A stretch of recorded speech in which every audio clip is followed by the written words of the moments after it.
J'espère que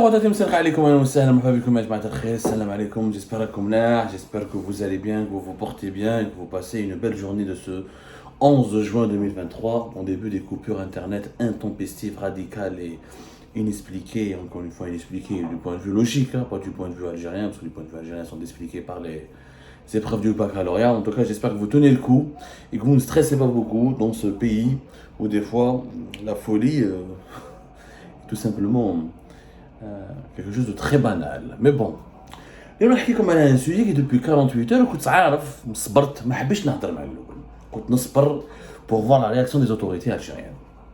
Il y a de cela 48 heures, depuis le 9-8 juin dernier, une décision rendue par en arbitrage international a été rendue contre le groupe Sonatrach.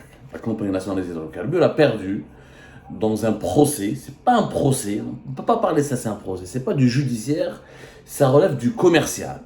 Dans une procédure au niveau de la Cour internationale de l'arbitrage de Paris, le groupe algérien Sonatrach a été contraint, a été condamné à verser une indemnité de plus de 129 millions d'euros au groupe espagnol Villar Mir. Subhanallah, avec l'Espagne, il se passe beaucoup de choses. Après l'affaire Mediapro, le 3 juin 2023, Rabbi Yani, subhanallah, le destin fait en sorte que le sort s'acharne contre le régime algérien et que de nouveaux dossiers, de nouvelles affaires éclatent avec l'Espagne, ce pays avec lequel nous sommes en froid. L'Algérie, le régime algérien est en froid depuis le printemps 2021, depuis le printemps 2022 et notamment depuis juin 2022, où les relations diplomatiques entre l'Algérie et l'Espagne ont été réduites à leur strict minimum, au minimum syndical. Elles sont tout simplement gelées, à l'exception de la vente du gaz et des hydrocarbures. L'Algérie n'a plus aucune relation, n'entretient plus aucune relation bilatérale avec l'Espagne. Donc, la situation est catastrophique. Comme l'affaire Mediapro qui engage des intérêts espagnols. Le Marahadi, c'est un autre groupe.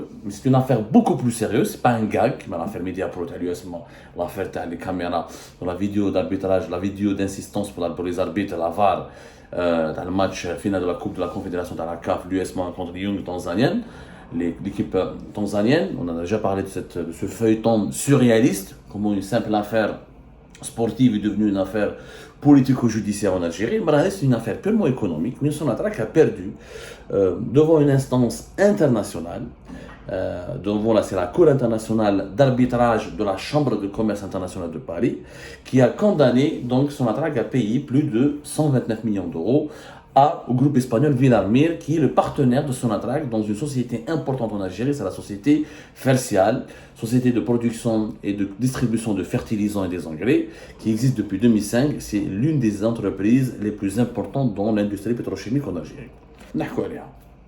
Alors, 2 jours, j'ai bien vu de patienter, 24 heures, même pas 2 jours, après cette information accablante pour les dirigeants de Sonatrach et pour les autorités algériennes actuelles, pour les dirigeants algériens actuels, il y a eu en Algérie une opération de manipulation extrêmement grave où des médias lourds en Algérie ont été entraînés par la direction générale de Sonatrach et instrumentalisés pour manipuler l'opinion publique et pour dire non, c'est pas une défaite pour l'Algérie, c'est pas une décision définitive, nous allons faire un recours, au contraire, la décision de la Cour internationale d'arbitrage de Paris n'est pas aussi défavorable que cela à Sonatrach et nous n'allons pas payer de les 129 millions maintenant, on va tout faire pour gagner encore. Ce qui est complètement fou. Cette histoire, c'est un braquage. Il y a vu le film Braquage à l'italienne, Italian Job, un film. Aujourd'hui, on devrait parler d'Algerian Job. C'est un braquage à l'algérien. C'est une honte ce qui s'est passé. Et Algérie part a averti. Comme toujours, nous avons encore une fois eu raison, et je le dis avec beaucoup de modestie. Allez lire l'article que nous avions fait le 1er avril 2021. L'affaire Fertial tourne au scandale. Confidentiel. L'affaire Fertial tourne au scandale. Le groupe espagnol Villar Mir saisit l'arbitrage international contre Sonatrach. À l'époque, nous avions été les premiers à avoir dit que, attention, le groupe espagnol Villar Mir, qui travaille avec Sonatrach, qui est avec l'Algérie depuis 2005 et qui faisait de bonnes affaires en Algérie, va saisir la Cour internationale de la Chambre de commerce internationale, la Cour internationale d'arbitrage de la Chambre de commerce internationale de Paris, pour demander à ce que Sonatrach lui verse des indemnités, parce que Sonatrach a fait quelque chose que les États voyous font au monde. elle a bloqué les parts de ce groupe espagnol. Elle a refusé de lui racheter ses parts, elle a refusé de le laisser vendre ses parts, elle a refusé même de l'autoriser elle a demandé, même les autorités algériennes avec Sonatrach sont complices. Sonatrach comme les autorités algériennes ont même bloqué le transfert de toutes les dividendes de ces pauvres Espagnols qui ont cru en Algérie, qui ont investi depuis 2005 en Algérie, qui se retrouvent malheureusement obligés de recourir au loi internationale à une procédure d'arbitrage international pour récupérer leur dû, leur argent. Au Konabélé, ça va être une défaite pour Sonatrach. Et nous avions averti une année avant, parce que l'arbitrage a commencé avril 2021. Fin avril 2021, قلنا احنا يا بلي يا ودي attention, vous allez perdre. راكو حاقرينهم هذو les Espagnols. ما داو لكم والو. عطوهم حقهم. Vous trouvez une solution amiable. Sinon, ça va être un lourd préjudice pour l'Algérie. Personne n'a voulu nous écouter. Alors, qu'est-ce que c'est que cette histoire et pourquoi il y a autant de manipulation? يا جماعة, l'histoire, elle est simple. Elle est simple. Hadi Fersial est une entreprise qui a été créée en 2005 et qui est une entreprise importante parce qu'elle est dans un business important. C'est la production et la distribution des fertilisants. On appelle ça Fersial. Fersial, elle a, grosso modo, c'est une entreprise qui emploie pratiquement 900 personnes. Avec les emplois directs et indirects, c'est entre 2500 jusqu'à 3000 personnes. Elle a deux complexes de production. Un à Annaba et un autre à Erzio du côté d'Oran. Entre 2013 et 2015, pour vous dire, le chiffre d'affaires était un peu plus stable.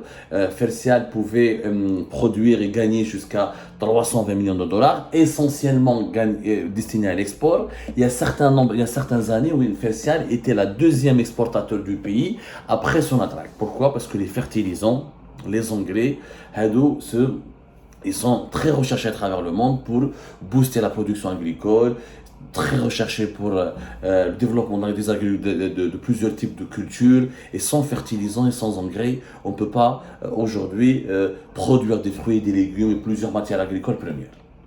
Ce qu'on appelle les matières premières agricoles, les blés, les céréales, les sucres, tous les produits, l'alimentation humaine finalement, toute la chaîne de l'alimentation humaine dépend aujourd'hui des fertilisants et des engrais qui sont fabriqués à base de deux matières premières, le phosphate ou le gaz naturel. Ce sont les deux principaux. Parce qu'il y a plusieurs types d'engrais. Les engrais azotés, phosphatés. On ne va pas rentrer dans les détails techniques parce que nous ne sommes pas dans le domaine. Mais retenez déjà, c'est un domaine stratégique. Stratégique, vraiment stratégique. L'Algérie, quand elle s'est bien développée, notamment, nous avons 3 groupes qui fabriquent des fertilisants en Algérie, des engrais des fertilisants.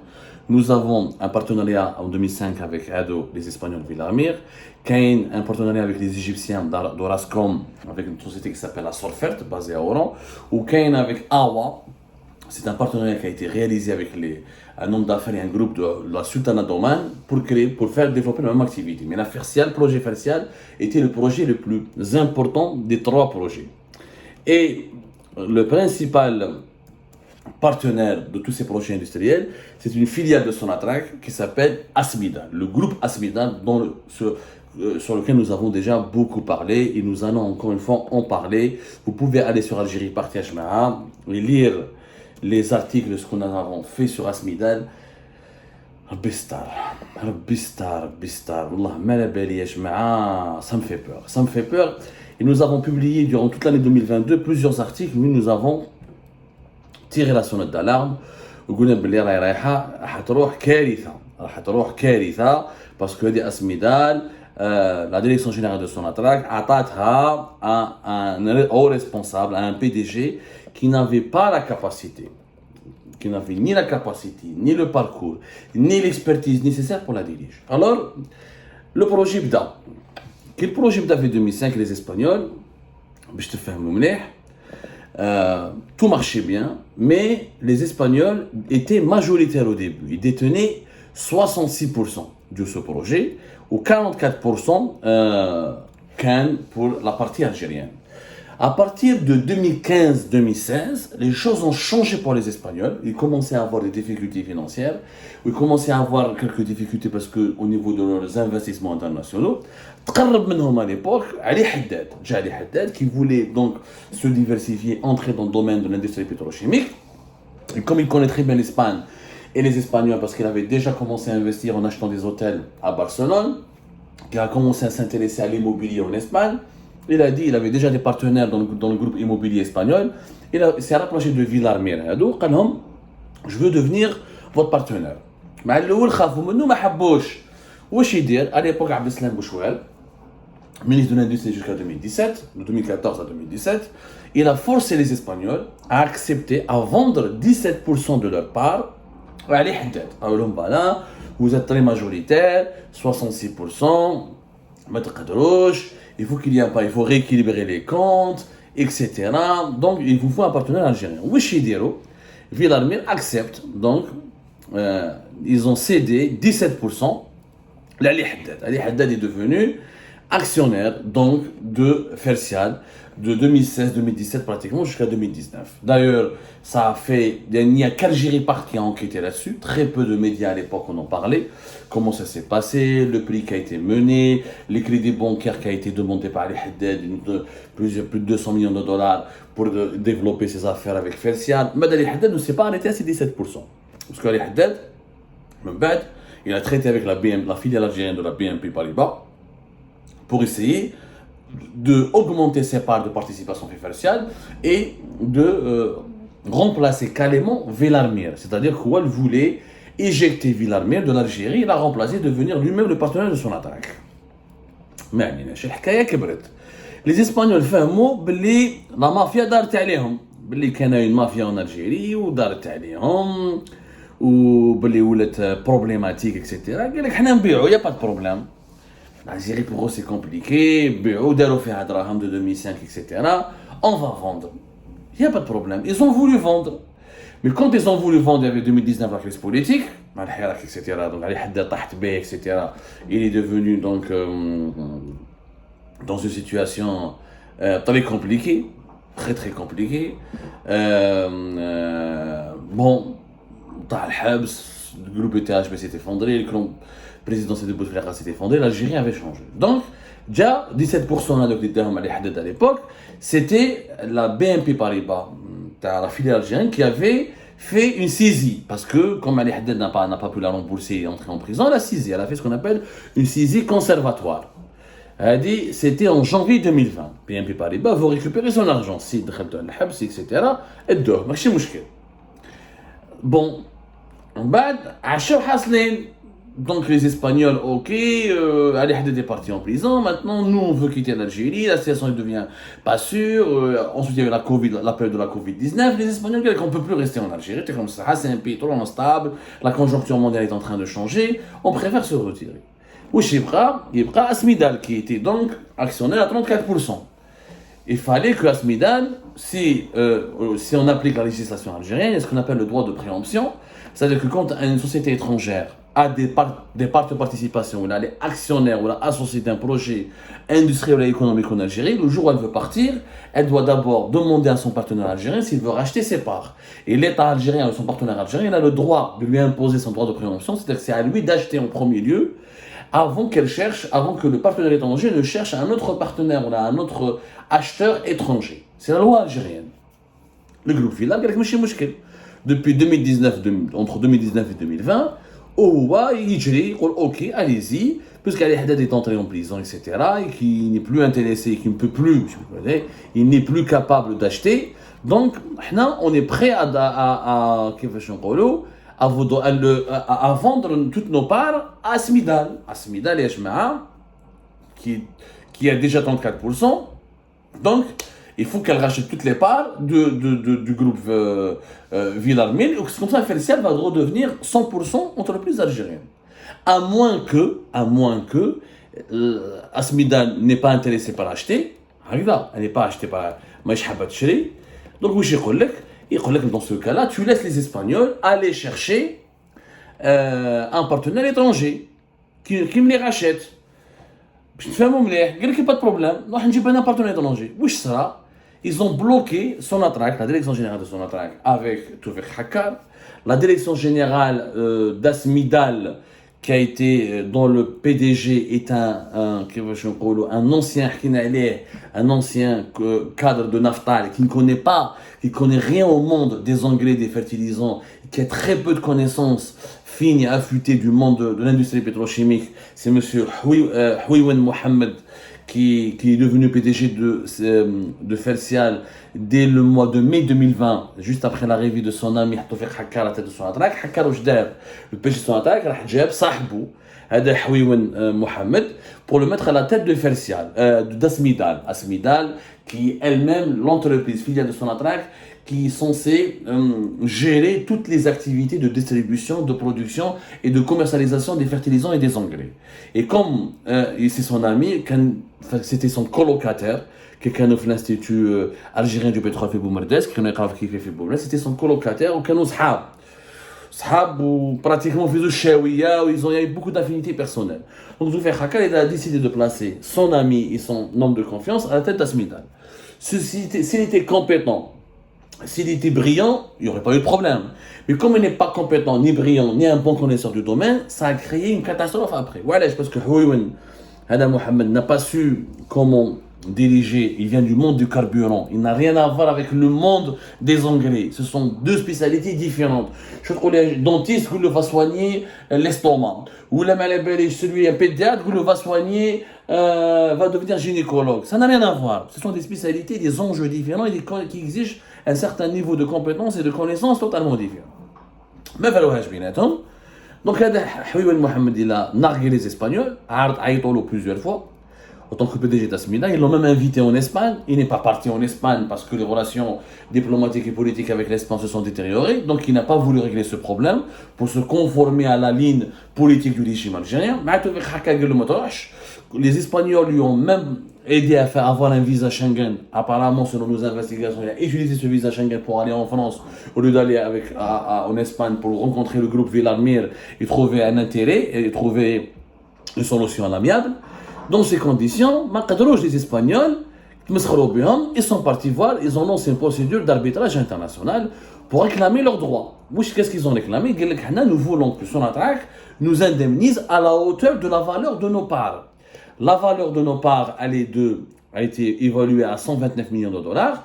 Le tribunal, d'ailleurs, ce n'est pas un tribunal, c'est une cour internationale d'arbitrage, a donc condamné Sonatrach début ce mois de juin 2023 a versé les 127 millions de, les 129 et quelques millions de dollars. C'est un braquage. ما خلاوش les Espagnols يخدموا. Ali Haddad voulait les raqueter, voulait les remplacer.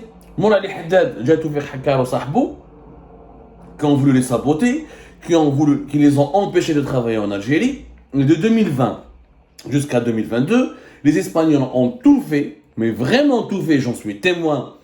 J'ai pris connaissance des dessous dossiers pour trouver une solution amiable. Les Espagnols n'ont rien voulu, ils ont juste voulu leur position était simple. Ou Sonatrach et Asmidal rachètent nos parts et nous on quitte l'Algérie comme ça, ou on nous trouve un partenaire international, un investisseur étranger qui rachète nos parts et qui nous remplace en Algérie. Maintenant on prend notre argent, c'est tout. C'est ce qu'ils voulaient. Ouelou, la mafia algérienne, ouelou. Ouelèche. Parce que Sonatrach, il voulait faire plaisir à Abdelmejid Tebboune. Comme Abdelmejid Tebboune, il a un problème personnel maintenant avec l'Espagne. Donc il ne voulait pas régler ce problème avec l'Espagne. Comme c'est un groupe espagnol, il n'y a pas de problème. On va l'affaire. Et on va bloquer les Espagnols pour faire plaisir à Abdelmejid Tebboune. Deuxième objectif, la direction générale de Sonatrach a pensé que plus le problème traîne, plus les actifs du groupe Villarmir en Algérie vont se baisser, leur valeur va se détériorer. Ils avaient l'espoir de s'approprier de toutes les parts de Fertial avec un prix beaucoup réduit, pratiquement symbolique. Ce calcul a été totalement faux, puisque Villarmir a accéléré les procédures d'arbitrage international, il a gagné. Il n'y a pas de recours possible, pourquoi? Parce que je me contre. En Algérie, on ne comment ça se passe. Dans le monde, il y a plusieurs cours internationaux d'arbitrage. Il y a deux principales cours internationaux d'arbitrage. Une à Paris, une à Londres. Apparaît la plus importante, pourquoi? Parce qu'elle est affiliée à la Chambre de commerce internationale, qui est la plus grande organisation commerciale du monde, et qui a son siège à Paris, et qui a ce qu'on appelle, qui a pour rôle de faire le médiateur et de faire l'arbitrage. C'est pas un procès, c'est un arbitrage. C'est-à-dire qu'il y a des arbitres, elle désigne des arbitres qui sont spécialisés dans les dossiers économiques pour dire qui a eu tort, qui a eu raison. Pourquoi? Parce que dans les contrats dans le business mondial, dans le commerce international, dans les investissements internationaux, il y a toujours ce qu'on appelle des clauses d'arbitrage. C'est-à-dire que moi, je vais investir avec toi, tu es mon partenaire. Si par malheur, maintenant, il y a un problème entre nous, il y a des clauses d'arbitrage, on va recourir à l'arbitrage international, qui va c'est-à-dire celui qui va trancher entre nous et qui va dire qui a eu raison, qui a eu tort. Celui qui a eu raison va réclamer à celui qui a eu tort des indemnités. Voilà comment ça se passe. C'est pas un tribunal, il n'y a pas de recours comme le prétend la direction générale de Sonatrach à travers cette campagne de manipulation qui veulent induire encore une fois en erreur. Il y a des recours possibles en France, selon la législation française, si l'une des parties prenantes de cette procédure d'arbitrage est une société ou là une personne morale de droit français. Ce qui n'est pas le cas dans le cas de Fercial parce que c'est une entreprise de droit espagnol. Et Sonatrach, elle est forcée d'exécuter ce jugement. Si elle ne l'exécute pas, il y a des procédures où la Cour internationale d'arbitrage pourrait exiger la saisie de certains actifs, de certaines participations de Sonatrach à l'étranger. Donc, les Espagnols vont tôt ou tard récupérer directement les 129 millions de dollars. Parce que le règlement de l'arbitrage et les règlements d'arbitrage dans la Cour internationale d'arbitrage, ils sont très clairs et très précis. Il y a des dispositifs qui permettent aux victimes toujours de récupérer leur argent. Et ça a été pensé, réfléchi pour que les investisseurs internationaux, pour que les sociétés privées ou étatiques ne soient pas lésées dans des problèmes commerciaux qui seront instrumentalisés par des pouvoirs politiques. Malheureusement, dans les États fantoches sous-développés, les pouvoirs politiques font du chantage aux investisseurs internationaux, ils essaient de les racketter, de bloquer leur argent, de bloquer leurs investissements pour les obliger à donner de la corruption. Donc il y a l'arbitrage international qui permet de condamner ce genre de pratiques et si le coupable ne paye pas, il y aura toujours des saisies à l'étranger. Sonatrach est une entreprise qui a des biens à l'étranger, elle a des sièges, elle a des filiales à l'étranger. Pour un saisie, c'est quand pour un saisie, ou les 129, ou les amendes, s'ils ne sont pas payés, ils seront prélevés, ou la saisie sur les comptes de Sonatrach à l'étranger. Et quand c'est une société qui est liée à l'État, comme Air Algérie, etc., il y a des saisies d'avions, de biens immobiliers appartenant à l'État algérien qui peuvent être possibles. Par exemple, c'est une des sociétés reliées, ou une des parties reliées à l'État algérien qui a perdu cette procédure d'arbitrage international. Donc, c'est des procédures très complexes. Malheureusement, Abdelmajid Tebboune est en train d'être manipulé dans cette histoire. Il veut lui donner l'espoir, mais c'est possible que Sonatrach ne paye pas les 129. Ce n'est pas possible. Il faut les payer, les 129.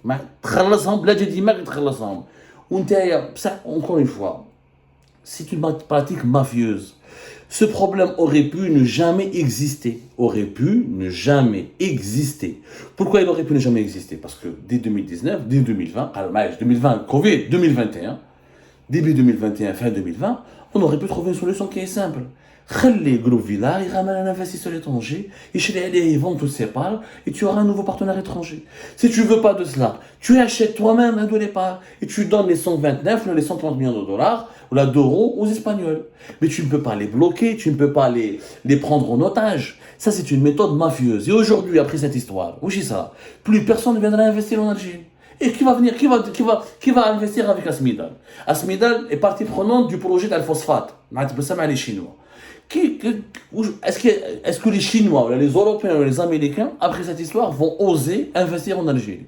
Le jour où lorsqu'il y aura une mésentente ou un désaccord, ils vont nous prendre en otage nos actions, ils vont bloquer nos comptes, ils vont bloquer notre argent, on ne pourra pas le récupérer. Il faudra payer des frais, parce que les procédures d'arbitrage international, c'est des frais. C'est des cabinets d'avocats qui demandent c'est plusieurs millions de dollars ou d'euros de frais. C'est des avocats très chers, il faut payer, la désignation des arbitres, il y a des procédures, ça engage des frais judiciaires importants, des frais d'arbitrage. Pour une fois, ce n'est pas un tribunal, c'est une procédure d'arbitrage. C'est important de le comprendre.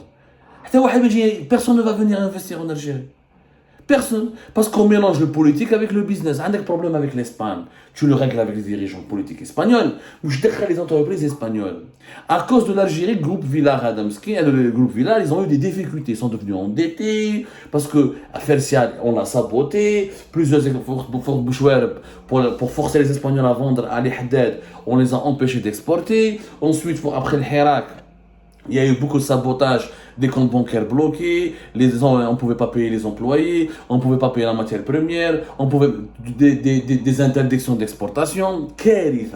Il y a eu des mésaventures. Ce que les Espagnols ont vécu en Algérie avec l'affaire Fercial, aucun investisseur, c'est des aventures incroyables qui prouvent que lorsqu'un système mafieux veut saboter un investisseur étranger qui refuse de se plier à ses caprices, ça devient un cauchemar. Et aujourd'hui, avec cette histoire, bravo Tawfiq Hakkar et bravo au clan présidentiel de Tebboune, ils ont envoyé un mauvais message à tous les investisseurs étrangers.